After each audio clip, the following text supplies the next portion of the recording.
at Fayetteville was reported. The temperature was 50.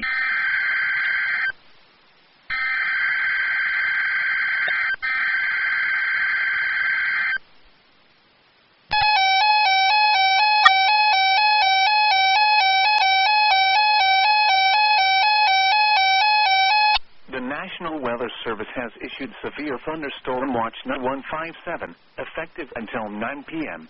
This watch in following counties: in Arkansas, Cleburne, Faulkner, Garland, Grant, Hot Spring, Jefferson, Luke, Perry, Prairie, Pulaski, Saline, Van Buren, and White.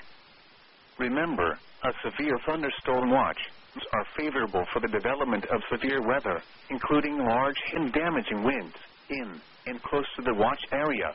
Severe weather may not be imminent. Persons should remain alert for ravaging weather conditions and listen for later statements and possible warning. Stay tuned to NOAA Weather Radio, commercial radio and outlets, or internet sources for the latest severe weather information.